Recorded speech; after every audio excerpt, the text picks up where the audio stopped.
日咧，我哋同 Mimi 咧就嚟到奧運站啦。咁我哋嚟呢度做乜嘢咧？咁我哋係會帶大家去睇浪程灣嘅。如果咧你有千零萬嘅 budget，又想揾間兩房，又要名牌屋苑，又要交通方便咧，咁今日呢一個屋苑就非常之啱你啦。浪程灣嘅兩房有550尺。咁我哋入咗嚟之後咧，首先右手邊咧，我哋就會見到一個幾市正嘅廚房，裡面咧已經有晒爐頭啦，有晒唔同嘅洗手盤啦，咁另外有好靚嘅一啲儲物櫃啊，已經整好咗。如果可以問咗專業人士嘅意見嘅話，如果我嘅話，睇呢埲牆如果真係拆到嘅話，係咪又可以做到開放式廚房呢？如果開放式廚房配合我哋嘅大廳，其實成個空間感就會增加。不過呢個都係問翻專業人士啦。咁我哋出翻嚟嘅時候咧，就會見到一個客廳啦。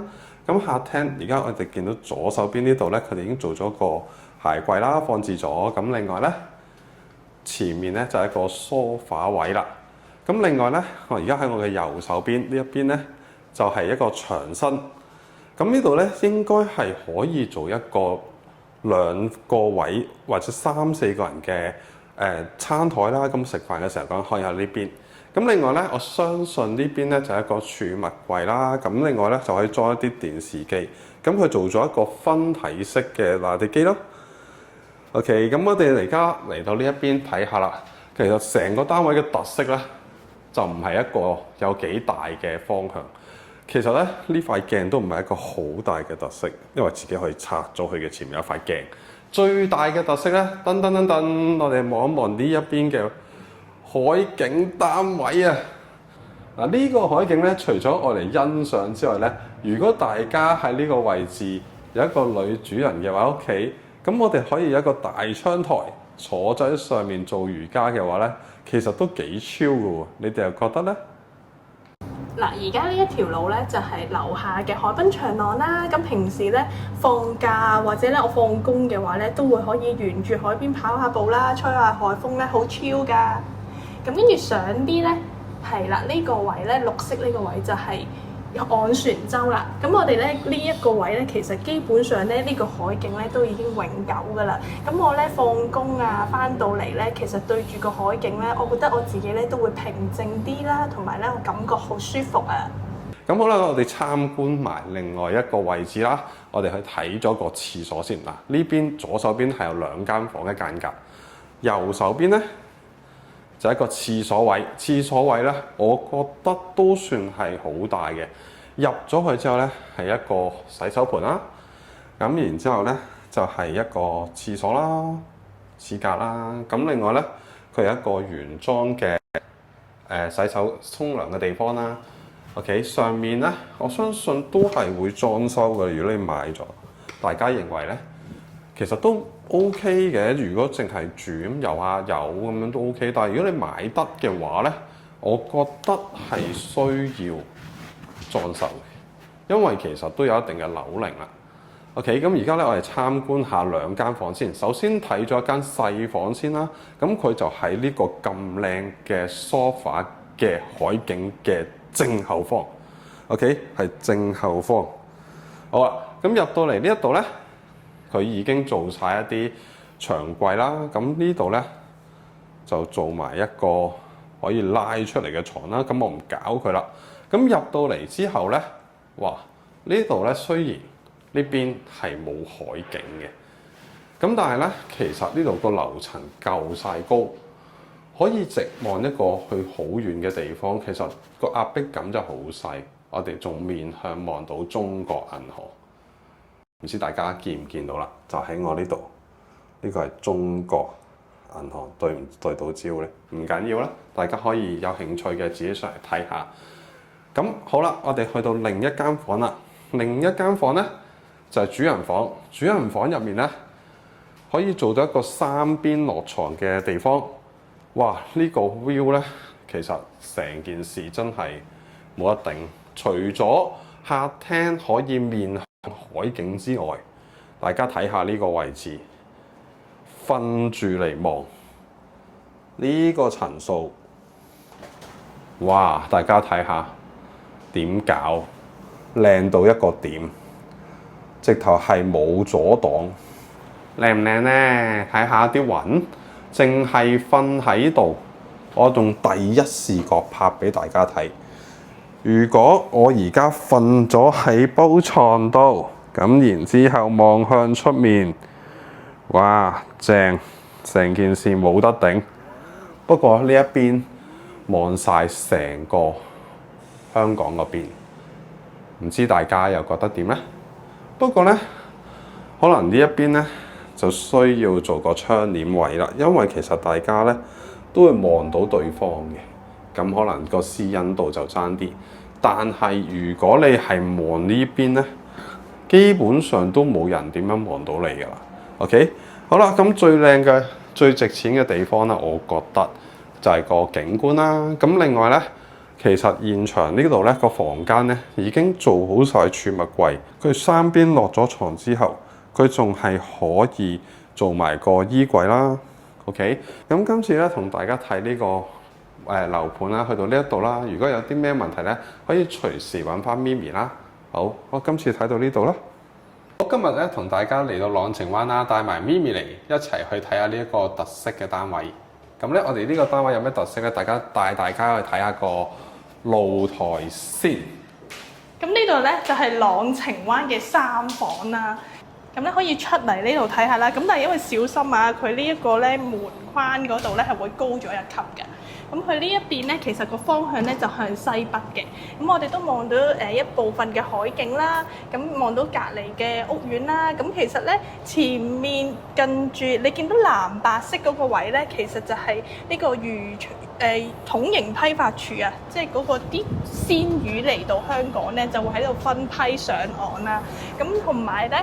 但係呢一個地方咧，因為基本上嚟講咧，都係屬於永久嘅景㗎啦。因為都冇話最近有啲乜嘢嘅規劃咧，係會拆遷啦，或者會起一啲乜嘢啊，或者會填海咧，暫時都未有啦。咁啊，左邊嗰度咧就係望到呢個昂船洲嘅呢邊啦。咁啊，亦都望到我哋香港嘅一啲昂船洲大橋啦、青馬大橋啦。咁啊，一個好開揚嘅海景啦。咁其實如果一個3房單位又市區又方便交通，又可以欣賞到海景咧，咁我都幾推薦呢一個新鴻基嘅名牌屋苑嘅樓盤啦。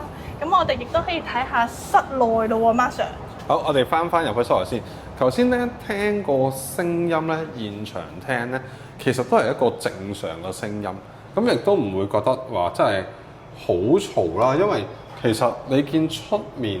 而家我哋都係打開咗個露台嗰個窗啦，咁其實可能收音上，可能你唔知大家收唔收到啊。現場其實咧就唔算係好嘈嘅 ，OK， 咁都係一個好正常嘅聲線啦。出面係3號幹線，咁如果你係想翻去荃灣啊嗰個方向或者係元朗方向咧，咁就大家可以見到係直出呢個方向啦。咁如果係要過海嘅西隧嗰邊咧，就向反方向個方向就係西隧嗰個方向。帶大家睇下呢個廚房先。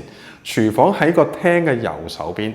咁咧入到去之後咧，你發覺而家呢個情況咧，其實佢個廚櫃啦、爐頭啦，或者係洗衣機位咧，已經擺得好四正㗎啦。